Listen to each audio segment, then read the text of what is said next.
Okay, let's get started on the pork tenderloin now. So I want to walk you through two different techniques for stuffing it today, which will hopefully give you some options and just reinforce the idea that you can put a bit of your own creativity into these dishes, and you don't have to do word for word what the recipe says. So we have two pork tenderloins, and then I have a bunch of ingredients ready for our stuffing. So I have some breadcrumbs, some dried currants, some chopped parsley and rosemary, eggs, garlic, salt, pepper, and olive oil. So that's all going to get mixed up with some of the trim from my pork that we're going to chop up nice and fine. And then I'll show you how to turn that into a stuffed pork roulade. So the first thing, I've just patted it nice and dry. It's just kind of good practice. Anytime you have a meat that you're going to sear, you want it to be nice and dry. And I have a boning knife, or a fillet knife will work as well. Just something with a little bit thinner of a blade is really good for trimming meat. This one has a bit of flex to it. Kind of depends on your preference. But the biggest thing is that you're using a knife that's safe for the task at hand. So this would be the ideal knife for this. So looking at our pork tenderloin here, you can see there's a bit of silver skin here. This is all mostly just little bits of fat, and that's pretty innocent. That won't be chewy or anything, so we can leave most of that on there. But I do want to take off just this bit of silver skin. So again, a nice pointy knife like this allows me to just put that right under that layer and gently work it back and forth, and then hold this up. And I'm putting a bit of pressure, tilting the blade of the knife up into the silver skin and just pulling in nice even motions to trim that off without taking off too much of the meat. Just for practice today, for good, I guess, best practices, I'll save this bit of trim and we'll add it to our sauce just to simmer in the stock and hopefully give it a little bit of extra flavor.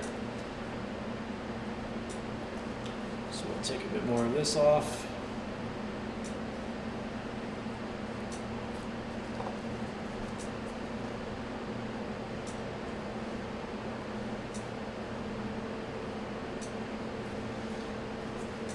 And with pork tenderloin, most of this stuff is not very tough. So even if you accidentally left it on, you wouldn't notice a big difference, but it's a really important skill to learn when you're working with certain other cuts of meat. For example, like lamb racks, you really want to be able to trim this stuff. So it's good to practice whenever possible. So trim that off. That should be enough for now.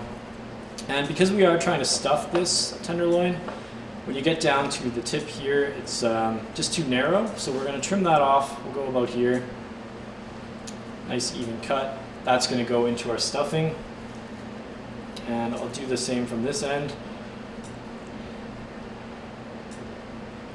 Okay, so that's the first tenderloin.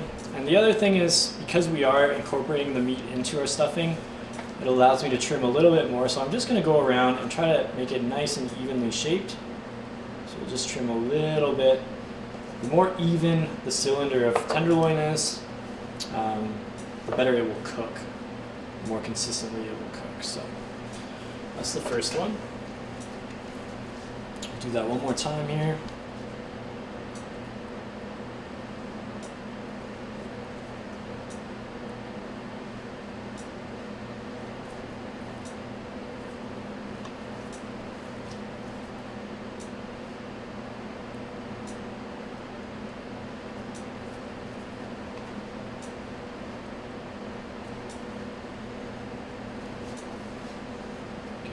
Trim here, and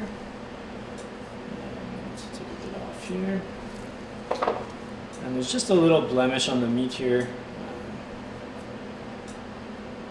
a little bit of vein or something in there, so we'll just clean that off. It's not a big deal, but don't really want that ending up on the plate. So again, we'll just try to shape it a little bit so we have a nice even piece. So this is going to be the first technique that I demonstrate, and this will be the butterfly version. So what I'm going to do with this one is just take my knife and sort of get a sense of how to cut almost all the way down this line and fold it open. So you need to visualize where your knife needs to be, and this is really a skill that takes some feel and practice. But just gently, with a very sharp knife, cutting right down the middle keeping my knife perfectly flat. And this is what we call butterflying. So we're going to butterfly the pork tenderloin, we'll open it up like that, and then I can keep cutting into it, leaving just a little bit there so that we end up with, ideally, a nice flat piece. We'll set this aside for now, and we will make our stuffing.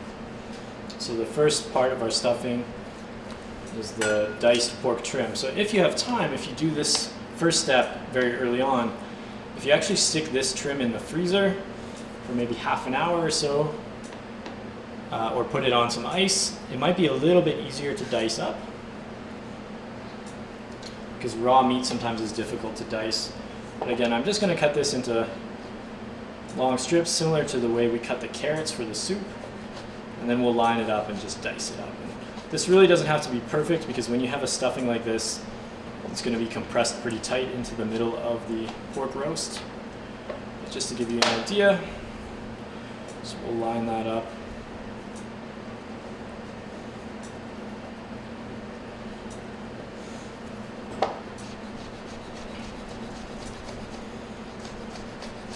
And again, as I mentioned, it is a little bit easier to do this if it's got a bit of a chill, so if it's partially frozen, but as you can see, it works just fine when it's thawed as well. So we'll pop that into our bowl for the stuffing.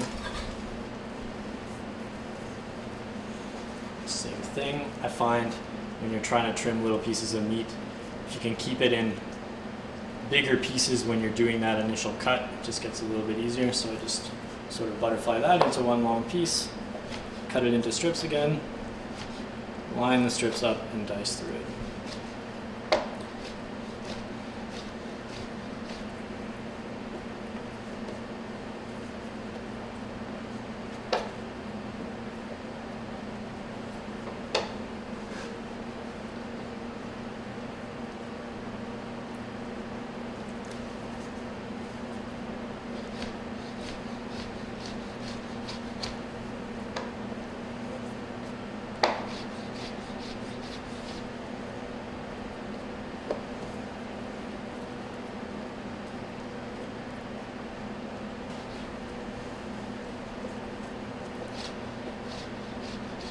You'll notice that I am wearing these gloves. It is sort of become a good practice, and it's kind of a new standard in kitchens here in Alberta. When you're handling raw proteins, obviously you still need to wash your hands, you still need to watch out for cross-contamination, but wearing the gloves is just an extra protection to ensure that when I'm done working with this pork, I take the gloves off and then I wash my hands, and it lessens the chance that I've contaminated something else. And again, after finishing with the pork, I'll wash the cutting board and sanitize the area. So those are all important work habits to think about throughout the competition. So this is all going into here. I'm going to mix it with my hands. I'll leave the gloves on for now. We'll just crack the 2 eggs into here.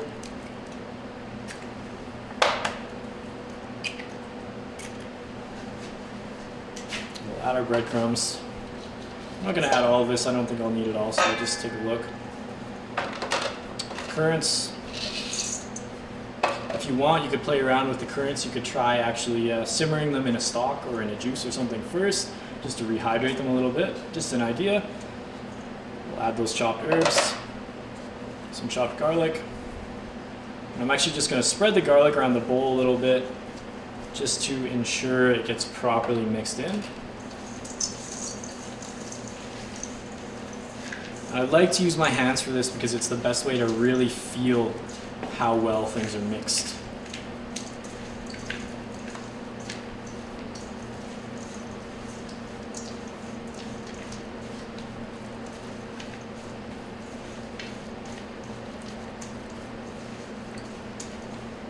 So I think we'll put the rest of the breadcrumbs. It does feel pretty wet right now. A little bit of this olive oil, which will give it a bit of flavor in the middle, but also just a little more moisture when it's cooked.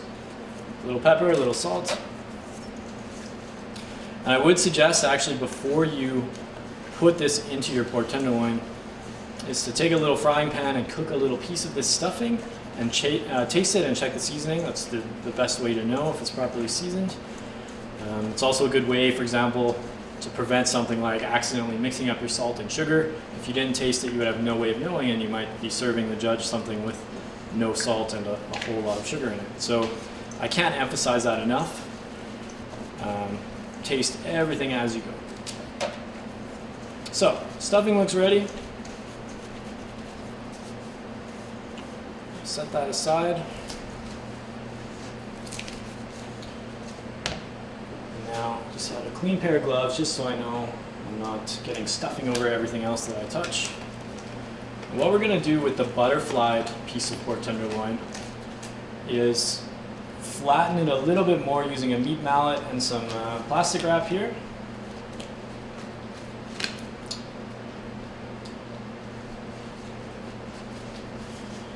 So take that, lay it flat. Lay this plastic over top.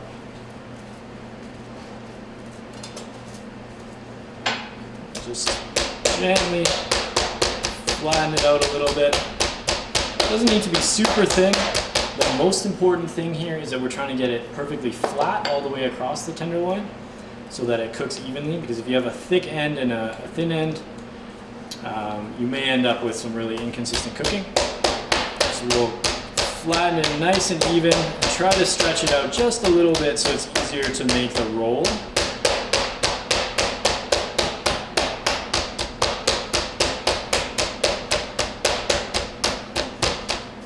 Again, we'll just feel to make sure, so it's a little thinner here, so we'll try to even it out a little bit more. I'm using the flat side of the mallet. There's also, of course, the spiked side. That's for tenderizing, what we call mechanically tenderizing. Something like a tenderloin, you definitely do not need to do that, so just make sure you're using the flat side of the mallet. So, now that this piece is ready to go, the final thing before I add the stuffing, just to give it a little bit of seasoning. So nicely even season this whole piece. We'll put a little bit of pepper. And the rolling is probably one of the most difficult skills of this whole competition. So it's something you'll need to practice quite a bit. There's a few different ways that you could do this. So you could put the roll or the stuffing over almost the whole piece and then roll it sort of like a jelly roll. So you have a layer of pork and then a layer of stuffing and then another layer of pork all the way around.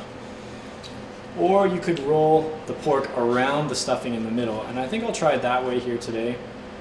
Because if you have that jelly roll style, the pork in the middle usually doesn't fully cook. But again, practice this, get it down to a science, and if you find a method that works well for you, then by all means use that method. Okay. So a nice even layer of stuffing, and we're going to try to very tightly roll over the stuffing and roll into a tight cylinder. And I can see it's a little bit bulging out in the middle, so that means I have a little too much stuffing there. So we'll just try to work that stuffing to the ends a little bit by squeezing it. Okay. So now we'll tie this. Actually, I'll put it right in the middle so you can see. We'll tie this. So I just go over the end of the tenderloin, and I have the ball of twine in a little pot or in a little jar or something so it doesn't roll all over the counter. That's a good trick. And what I'll do is make one knot at the end here. And you need to be nice and snug. The whole point of the tying is obviously to keep the roll together, but to apply even pressure all the way down the piece of meat so that it cooks evenly.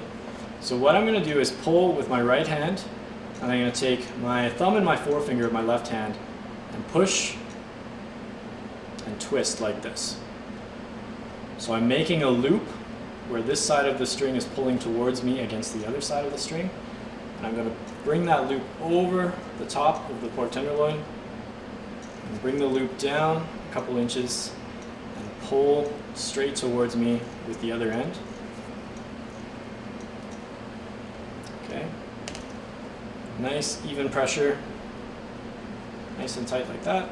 We'll do that again, another loop, down, bring it down another 1.5 inches or so. Nice, even pressure. You can see actually in the middle is where it tends to bulge out a bit, so I'll go a little bit closer there. Okay, again, nice, even pressure, pull down.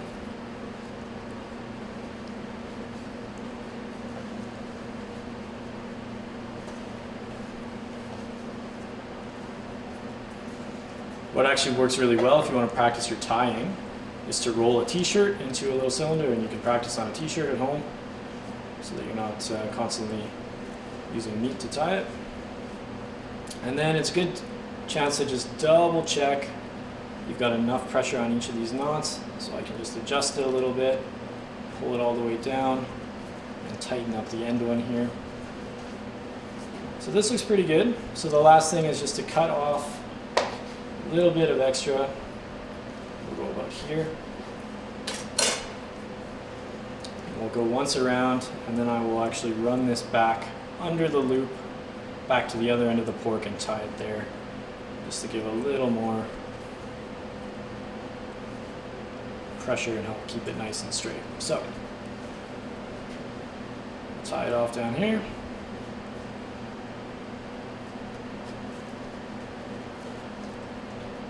And then the next thing that I'll want to do is season the outside of this pork. So again, a little bit of salt, pepper, just season and roll it like so. A little bit of pepper. Okay, so that's the first method, so we'll set that here. The second method that you can use is to actually take a boning knife, and we'll cut a pocket in from each side, and then we'll place the stuffing in a piping bag. So your stuffing can't be too thick, or this won't really work. We'll place the stuffing in a piping bag and pipe it in from either end, and we'll just leave a little bit of space at the end. So then we've got the stuffing right in the middle, but we haven't actually cut into the pork, so it holds together really nicely. So to do that, I'm going to get right down beside the pork and center my knife, and very carefully keep your fingers out from the side. And very carefully just stick the knife straight into the pork. And you have to sort of know the length of your knife, so I know that the end is right now about here.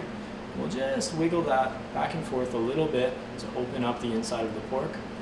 And I'll turn it, wiggle it back and forth a little bit there. And then I'll do the same from the other side. So straight in, and you'll feel the knife sort of reach that point where you already made a cut.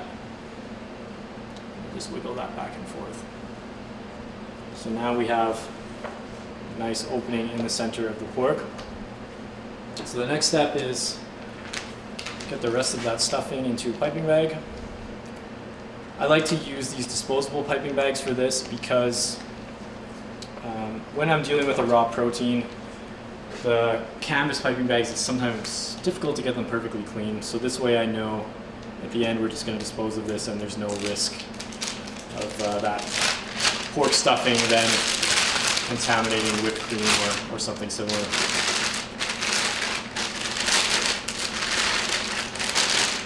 So you can use a spoon. I'll just use my hand and drop that into the bag.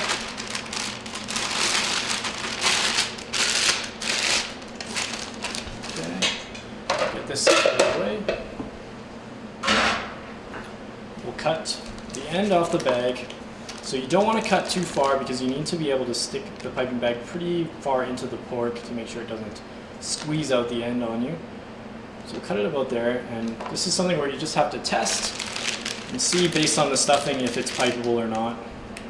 So it feels like it should be pipeable, so we'll give a few twists, and that helps me put a little more pressure on the piping bag. We'll insert that into the pork, and we'll just give it a really good squeeze. And I can feel that stuffing into the middle now. So I'll pull the bag out a little bit as I squeeze, and then leave the ends with no stuffing. So you can see now this side is clearly full of stuffing, and this side isn't, and that's perfect, that's a good sign. We'll do the same with the other end, try to get it right to the middle. If you find your squeezing isn't doing enough, just give it a few more twists, and that puts a little more pressure on the bag. And again, leave a little bit of space at the end. And now, if you just give this a few rolls and try to squeeze the stuffing a little bit if you feel there's any spots where it's too thick. And it may start to come out the ends a little bit, that's okay. We'll just roll that a little bit. And we'll tie this one as well, because the tying really does give it a nice consistent shape when you go to cook it. So hopefully by now you're really quick at the tying, so we'll do this one a little bit faster.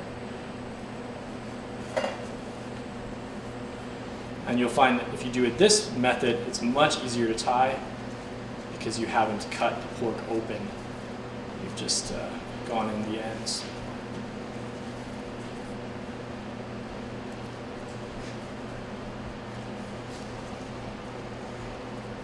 And what you're looking for when you're tying is that it sort of straightens out the piece of meat a little bit and gives it a uniform shape. And if a bit of the stuffing is coming out, that's okay. It probably means just that you're putting a good amount of pressure on the meat, and it's to be expected that you'll lose a little bit of stuffing. So we'll cut that again, wrap around, go in through one of those loops and back to the end.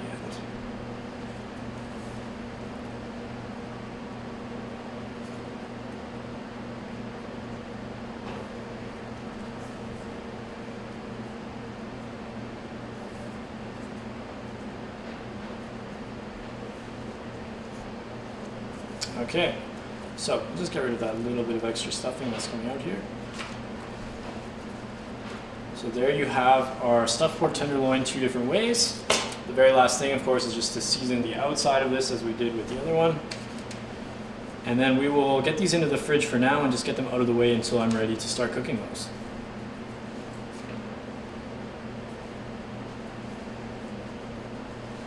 All right, so there's our pork.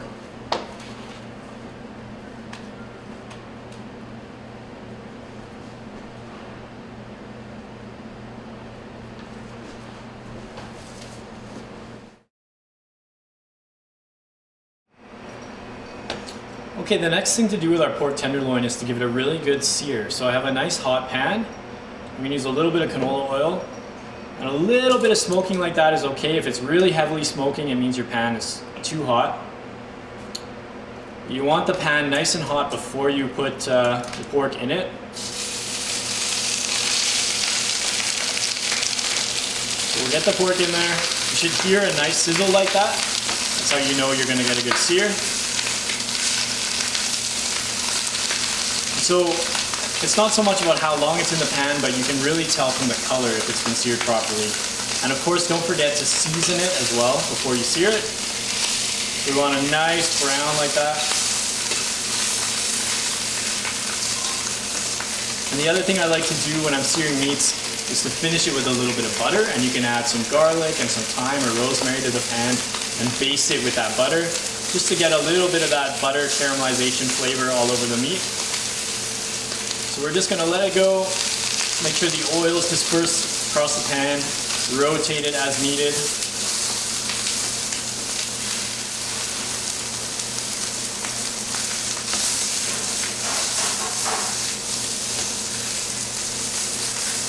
And then once you've seared around all sides, you could add a bit of that butter if you'd like, and just baste it for a minute or two. And then we're gonna take this, transfer it to another pan, and finish it in the oven. I recommend doing this at a lower temperature, maybe around 300, 325. So get that nice slow roasting, and that'll just keep more of the stuffing inside and make sure your pork stays nice and juicy. But you're welcome to experiment with different roasting temperatures and find one that works well for you. So the last thing, we'll just add that butter. I'll add a couple cloves of garlic. And I'm just gonna baste it with this nice brown butter. Give a really nice aroma and help caramelize the outside of the pork a little bit more. Okay, so we'll take this out of the pan once it's done searing, transfer it to the oven, and cook it to an internal temperature of 145 Fahrenheit. And then really important is to give yourself time to let that pork rest before you slice into it. So we'll come back when it's ready to plate.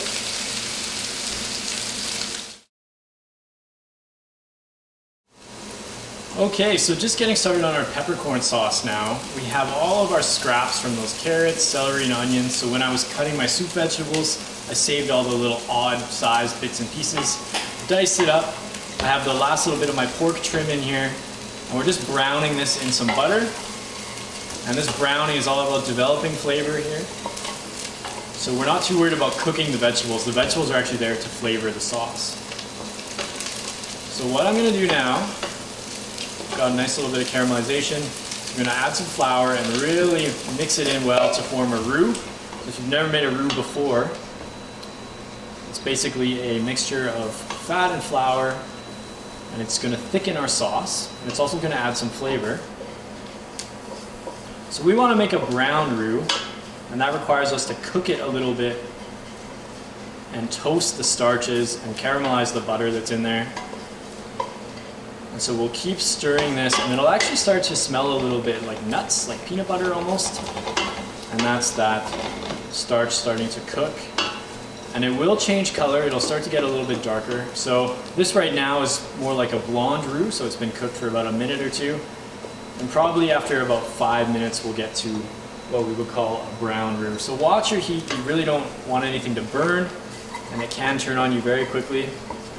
Just keep stirring it. Now I can really smell some of that nuttiness, and I can see the flour starting to get a little bit dark on the pan. So it's almost there. A good way to practice is actually to do this with just butter and flour in a pan first, so you can get used to the color, because you can't really see the flour changing color right now, but it is. It's getting darker. And once it's dark enough, we'll add some tomato paste. Stir that in. And the tomato paste really needs to be cooked out, so we need to simmer that with our stock for a long time to properly turn that, I guess, really pungent tomato into a more mellow flavor that blends in with the sauce. So that looks good, nice and homogeneous. And now to make a nice smooth sauce, we need to add our stock gradually. So we'll add a little bit, put it to the side, just keep stirring that, and you'll see it immediately thicken up to a paste and seize up, and that's good. So we want to do that in stages. Keep adding a little stock, keep stirring it, and we're gelatinizing the starches in the roux, and it'll start to thicken, and that way what we'll have is actually a sort of a thin paste, and then we'll add the rest of the stock and thin it out into a nice smooth sauce consistency. So if you just add all the stock all at once, you might get a little bit lumpy in your sauce, and we don't want that to happen. So you can see that's thickened up again.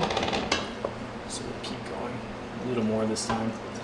And once you've got all the stock in there, you're going to turn it up to a boil and turn it down to a simmer.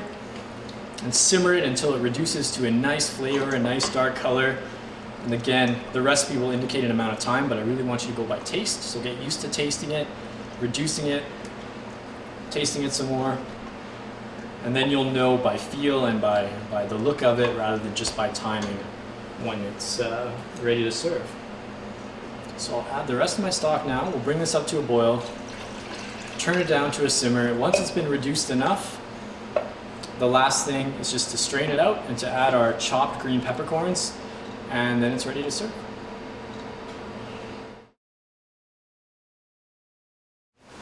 Okay, so we've done all of the mise en place for our main course, and now we're going to finish it up. So I just wanted to show you the sauce. We brought it down to a nice reduction. It's a beautiful consistency. You can see right now it's got that nice shine to it from the butter. So the last thing was to add our chopped green peppercorns into there. What I like to do is get this out of a pot and into a more manageable container for when I'm plating up. So just pour it into this jug here.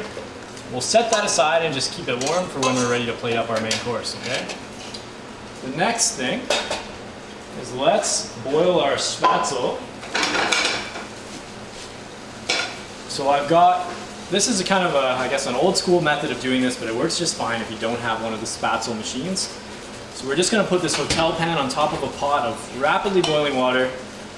We're going to put a little bit of our batter into here. And then using my trusty bowl scraper, we're just gonna scrape back and forth, pressing that batter through the holes of the hotel pan. And as it drops, because the water is boiling so rapidly, it kind of instantly seizes up into a dumpling. We'll let that float to the surface, and then we'll scoop them out and into a pan of butter. And that's how we'll finish the spatzel. So we've got one started here, so we'll pull that over.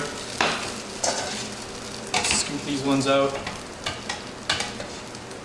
So they really don't take long to cook. It's really nice to give them time to toast up in that pan of butter and get that nice caramelization and that nice toasty flavor on the outside. So we'll put these ones aside. And now I've also got our carrots and our green beans. So I didn't show this because it is fairly straightforward. We just blanched both of these items. And so what that means is taking a big pot of water, just like we did the spatzel, boiling water, adding the carrots, making sure it's salted enough first of all, adding the carrots and the beans separately, cooking them to taste so they're just right, so they have still that little bit of crunch, that al dente, making sure they're seasoned enough, so that's why tasting is so important. Pulling them out of that water, and then you can either cool them down to come back to it later, or you can put it straight into your pan. So for the beans, we have some butter, some toasted almonds, so those are nice and ready to go. The carrots, we've just finished it in a glaze, so a little bit of butter, a little bit of stock.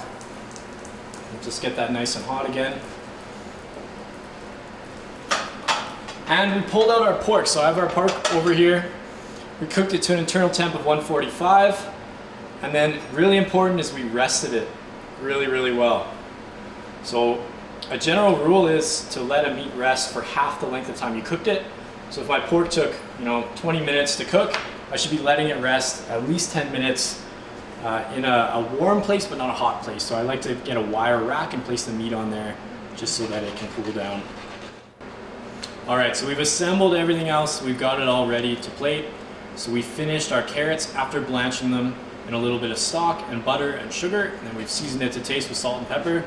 The beans, just the same thing, blanched them, and then a little bit of toasted almonds and butter, again, salt and pepper. And the spatzel, we finished it off by sauteing it in a pan. So anytime you have something like rice or pasta or spatzel, you might find it's easiest to plate that first, just because it tends to move all over the place on you. So then you can kind of get it where you want it to be before you have to redo a whole dish. So I can get it in place, and if I need to clean up the dish a little bit, it's easy to do it at the beginning. So I'll just plate that, and something like this is very rustic, and I think it's okay to have it plated in a very natural sort of way. The biggest thing is just that we want it to be clean on the plate. So if I spill butter all over the rim or something like that, this is the time to clean it up, before you try to send it out to the judges, before you're walking out the door and then you notice that you never cleaned it. So we'll put that just sort of in the middle. With the carrots batonette, I find it looks nice to make a little stack of them. You can put that stack down here somewhere. And I'm just going to show you a very simple presentation today. This is another opportunity for you to use your creativity a little bit. If you want to add some sorts of garnishes and all of that, that's just fine. But the most important thing is that it looks clean. There's no food on the rim of the plate. Your portions are where they should be based on the scope document. And so that means you shouldn't have a ton of meat and only 1 or 2 pieces of each vegetable. That's not really in balance. So we are looking for balance here. I'm just keeping everything nice and tight in the middle of the plate. And of course, these toasted almonds are a really beautiful garnish, and they'll add a lot of flavor. So I want to get lots of those on here. All right. And we rested the pork, as I mentioned earlier, so I like to do it half the amount of time that I cook it for. So slice that. It has just a hint of pink in the center, which is what I'm looking for. So internal temp of 145.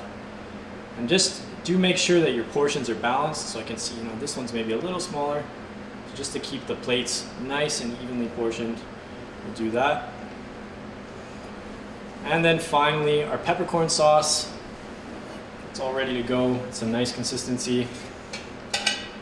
I'm just gonna drizzle a little bit of it right here over the carrots.